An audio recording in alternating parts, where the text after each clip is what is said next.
Hi, everybody, and welcome to today's webinar on how to attract and secure sponsors.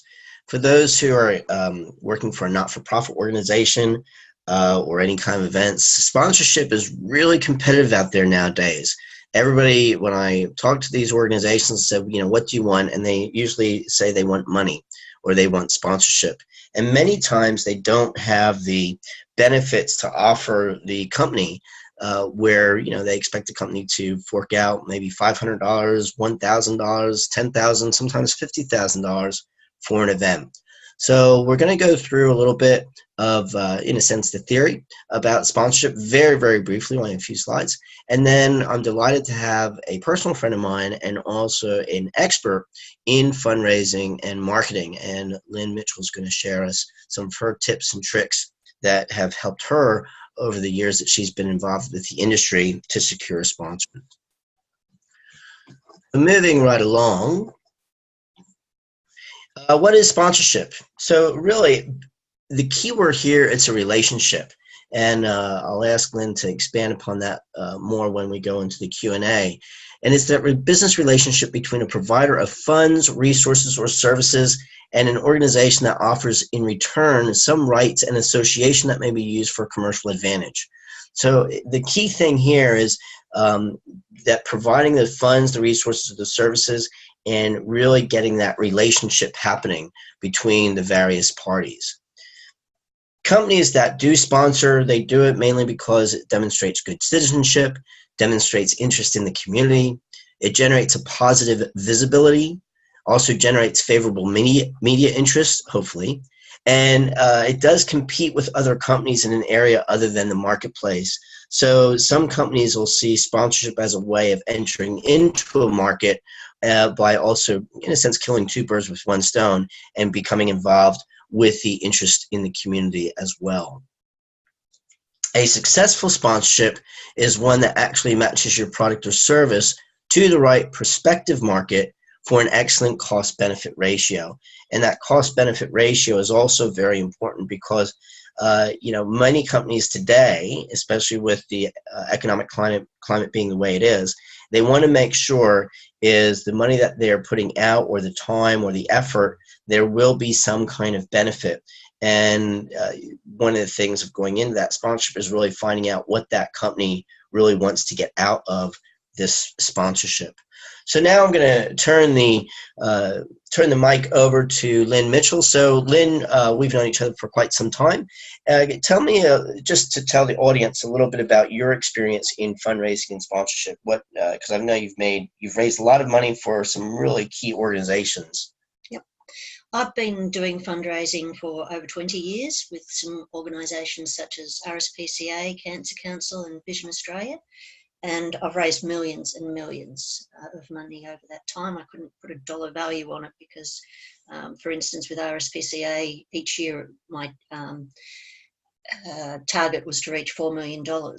So, yeah, you can imagine that throughout each of the organisations. So it's lots of money, and it's exactly what you said. It's about building, I call it a partnership with an organisation, and not just seeing them as cash cow.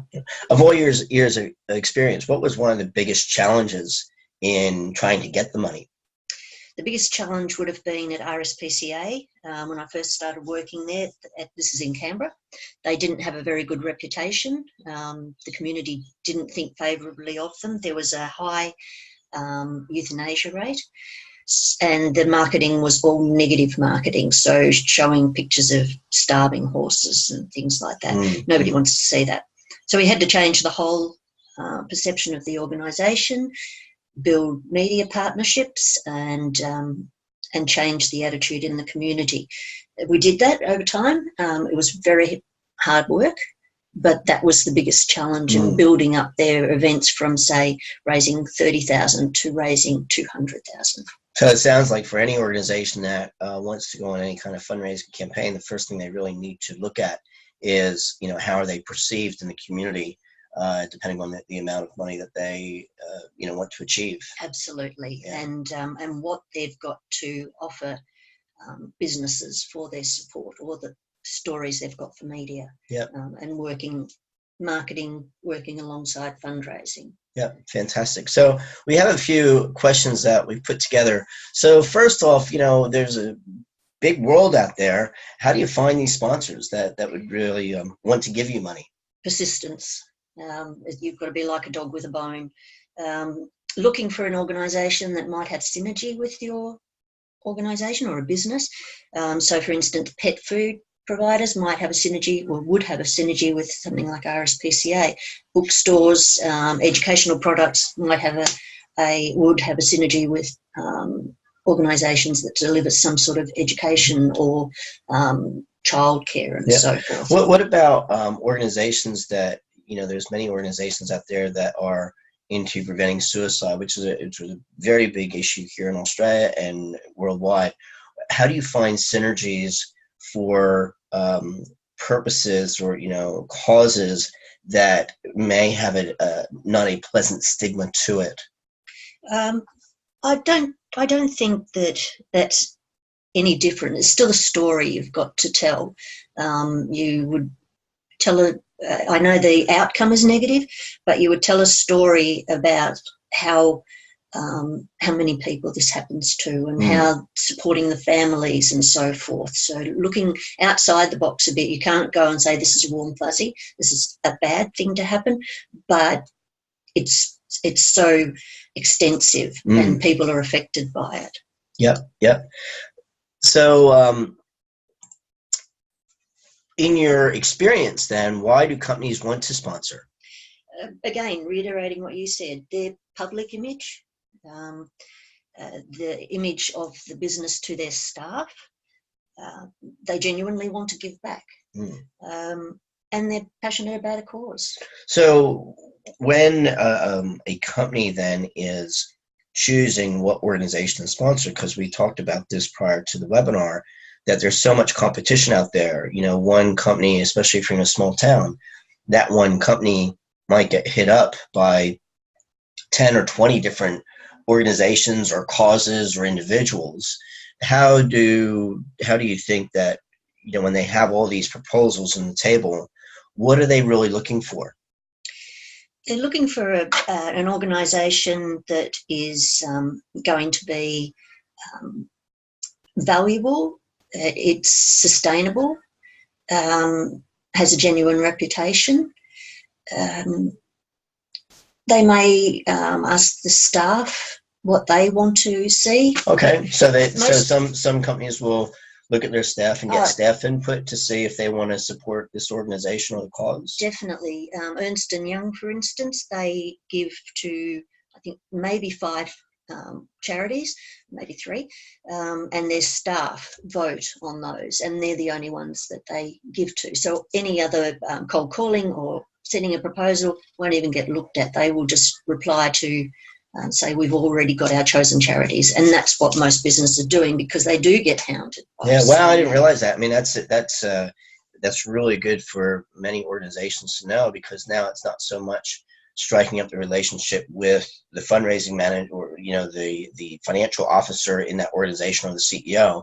It's almost really getting to know the other employees, in a sense, a lobbying effort of employees, advocacy, so that when it comes time, if an organization, that they do that kind of voting, your organization is top of mind with the majority of the employees and stuff. Yeah, I think it's important to research the company, see who they give to.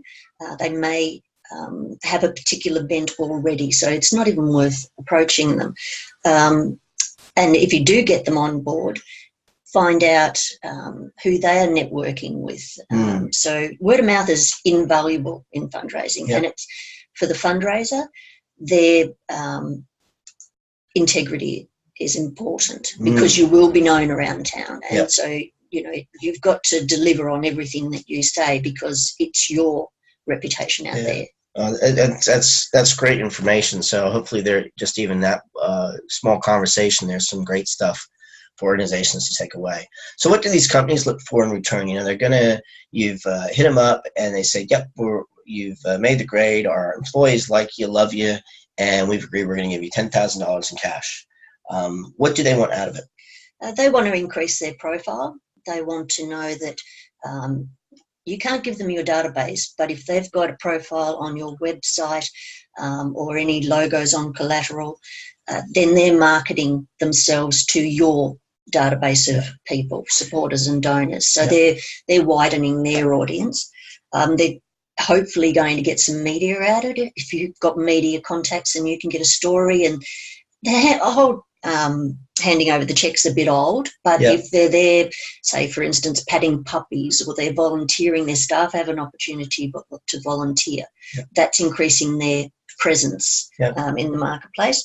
They want a good feeling, so that they're giving back, and all their brand and everything like that can be on any sort of. So that stuff, all that you've mentioned with the companies and what they're looking for, how do they measure that? So when after the sponsorship's done and they go back and they go, look, was it really worth giving, XYZ company $10,000? What are their metrics? What do they really look at if they got their return on investment?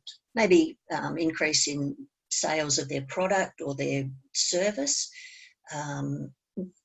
Some of the fundraising organisations have customer relationship management tool, so that can gauge engagement or buy-ons from other organisations. They will also do some feedback and say, were you aware of it? This organisation supported us, so you can filter all that back to the business as well. Oh, fantastic. So now that you have them interested, how do you close the deal? Where they've met with you and you feel that wow, they've liked me, but you also know that some other organization that they probably like them as well. So how do you really get them to, in a sense, put the money in the bank, not so much signing the check, since I don't think anybody has checks anymore? I think you need to follow up with another phone call. If you've got your foot in the door, then there's nothing wrong with sending them an email, thanking them for their time. Thank you is the most valuable tool in fundraising. So an email to say thank you, and then, or phone call. People are busy. Phone calls interrupt. Emails anyone can read in their own time. What about text messages, these SMS stuff? Yeah, I guess you could do that too. You want to get to the right person, so you'd have to have the decision makers contacts. How do you find the decision maker? That's another question that people. That's another hard one. Yeah. You look. Sometimes it's a gut feeling. Marketing manager perhaps is probably going to be the one making decisions, not the financial controller. What about the CEO? Oh, the CEO would definitely have a say in it. But the marketing manager is the one you want to pitch to, because they'll pitch on your behalf. So if you can win them over. So follow up with a phone call or an email, and then say, would you like me to send you a sponsorship proposal? Giving some options, like 3 tiers, and then follow up again. What's the, you speak about the sponsorship proposals, and I've written some, I've seen many. What draws them in? We have the internet now. Do we send them to a link of the sponsorship proposal, or do we send them the email with it, hard copy? What are some techniques, and what needs to be included in that sponsorship proposal that's really going to grab them? I usually send it as an email attachment, only because I'm a bit old school. What's going to grab them is an overview of the organisation. Keep it brief, not rabbiting on too much, but an overview, a couple good news stories, and a good list of things what's in it for them. And then you proceed from there, and hopefully you'll get sign on it then. And you said that earlier about that whole what's in it for them, and really, if you do the right research, if you do extensive market research, you'll be able to even put it in a language that resonates with them when they're reading it, for them to go, you know what, it's not even an option. We have to be part of this fundraiser or this organization because they're speaking the language that we speak. So maybe it's always even looking at what the values are of that organization and including that. Right? Exactly. Yeah, it's the same with writing grants. You have to look at the value of the organisation and how your vision and mission might align there, and some keywords. So hopefully you get the MOU signed, or it's not often a handshake. It's usually a signed agreement. Thank them again. Thank them. Follow up. Make sure you fulfil your agreement. and quickly, and let them know that that's being done. So when you say fulfill the agreement, if it's say a 1-year sponsorship, they're actually sponsoring the organization, you can't necessarily quickly fulfill that agreement because it goes over that period of time. Do you put in key milestones throughout that? Can you explain a little bit more about that? Definitely key milestones. If they want the logo up, that's got to be done almost immediately once you've got the money. Website, liking their Facebook, whatever is in that terms and agreement, you make sure you do it over those timelines and feed it back. Send them stories about how the money's been beneficial. Just keep in touch with them. That's really and I guess important. Also inviting them to any kind of events or functions or meetings that are within the organization to keep them engaged. And I guess probably because they've sponsored your organization, they want to almost feel like they're becoming part of the family. Yeah, you've got to take them on the journey. You can't treat them like a cash cow. Yeah, it has to be ongoing. So if there's media opportunities, look at who your partners are that you might be able to involve in that. So make sure that they're on your VIP database. Yeah, absolutely. 100%. Okay, so we've already touched upon this about keeping them engaged with the organization. What are any other ways that maybe you didn't mention on keeping them engaged, and also that they want to continue to engage with you after this sponsorship deal is done? As I said, the main thing is thanking them and keeping them abreast of stories, whether it's newsletters, invitations to events. They may refer you on to someone else, as I mentioned before. Just involving them on the journey. I think that's important. Do you send them gifts? I have never in the past. Okay. Some donors or sponsors want to be part of a special club that you might have, like the Gold Club or something. In that case, I've given them a bag of giveaways or something like that. But most times they really just want the profile. And you'll even have some who don't want any of that. Yeah. They just want to be anonymous. It really sounds like, the best way of keeping engaged is keep the relationship going. Just figure, and also almost ask them, well, how do you want to engage with us? Absolutely. Yep. And as I said, you'll have those milestones. It might be that they want to be invited to all of these events or none, or they might want their staff to volunteer.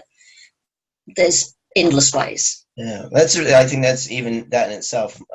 Organizations actually forget to ask them, the sponsor, how would you like to be engaged, versus assuming that this is how they want to be engaged. Exactly. And it's almost respecting your sponsor. Yeah. What are some of the risks of taking on a sponsor? I remember many years ago, I heard of an organization that they, in a sense, fired the sponsor. I don't know if you can really fire a sponsor, but they terminated the sponsorship because it was just taking up too much time. They didn't realize how much time it would take up to actually service the sponsor. Mm. Yeah, look, it is a lot of work in fundraising of any type. You've got to juggle constantly. It is a lot of work. It's not an easy game.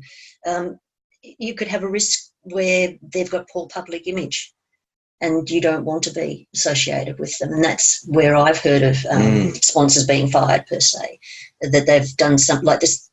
CEOs embezzled or something like that. So that looks bad for who they're supporting. If they don't adhere to the agreement, like they're taking from the charity all the time. Yeah, so do you mean that they might be sending out maybe false news or fake news articles, or basically saying they're doing stuff when they aren't? Yeah, exactly. That type of thing? Yep. They could also be not a good brand, which cigarettes, for instance, or you wouldn't take on a sponsor from an alcohol company if you, say, dealt with children. Yeah. And cigarettes, they have money to give away, but nobody wants it. Yeah. I couldn't even convince the CEO at RSPCA whether their dogs don't smoke to take money from cigarette. Well, it would be the secondhand smoke from the owners affecting the dogs. Yeah. Exactly. Yeah. So unless they've got a good profile, you do run risks of being aligned with them. What happens, we've seen this in sport sport players that they've lost their endorsement. I mean, one of the classic ones is Tiger Woods. When all of a sudden in the media for negative, whatever that negative is. How do you manage that? Is that something that you need to make sure that is included in the sponsorship agreement? Because I think sometimes people will forget to put that clause in the sponsor agreement and saying, look, if there's any time that you are seen negatively in the public eye that the organization feels is a detriment to our brand, we can terminate the contract immediately. Is that what you've experienced? Exactly. The ones that I've put together have that, and likewise for the sponsor, who, if they feel that the organisation is getting bad media or everything, both parties have the right to terminate at any time under those circumstances. And that's not saying anything against the sponsor or the organization. I mean, things do happen. We can't really foresee the future with something that, even when you look at the global financial crisis, how that probably impacted many organizations that maybe their sponsors were named in one of the things. And you just have to be very cognizant of how to mitigate that and everything. And you have to have a good media profile, or at least key media contacts, that something goes wrong, you're on the front foot to be able to say, I'm going to say, put it out there first. And I guess too that if your organization is very upfront with that company that's going to sponsor you, and even if throughout that sponsorship it may go a bit south, that if you've handled it in a very professional way to protect not only your organization, but the organization of the potential sponsor, being mature and knowing that things can happen, when that time comes up again for another go at the sponsor, there may not be as much like a bad taste in their mouth that you look at and reconsider just because of how it was managed. Have you ever experienced that? Yeah. Again, I'll hark back to RSPCA in Canberra. There is too many kangaroos, and there was an instance when government was culling the kangaroos, and the community was up in arms with our RSPCA, particularly our CEO. He even had death threats because they said that he should be stopping them. But it was a humane execution of the kangaroos because they were starving. There was no food on the ground. Canberra barely rained. So that was a really difficult situation. He had to be in the media constantly, all forms of media, and it wasn't our decision. It was out of our control, but the community perceived that, so we had to keep going on saying this is not our decision, and it is a humane. So in that case, then, what was the conversation that you were having with your sponsors at the time? Because you were so much in the media, how did the sponsors react to that? Did any of them get concerned or upset with what was being said, and were a bit anxious about how that would reflect onto their brand by being associated with you? Yeah, a few made calls. Others didn't see it as being a problem because we had managed them throughout our partnership. Yeah. And so we were on the front foot in saying to them, this is, sending media coverage, emails to say that this is a situation, this is a real situation, not what the media is telling you, or the other media that we didn't, or the community. So again, it's because you're in partnership that we managed that really well. Yeah, fantastic. Very stressful time. Well, look, that's all we have time for today. I really thank Lynn for sharing her wisdom and her experience in regarding to attracting and securing the sponsors. Hopefully, those who are on the webinar and those who are watching the video afterwards can get some information from this that will help your organization to attract the appropriate sponsors and also then secure the sponsorship. And willing to take questions offline.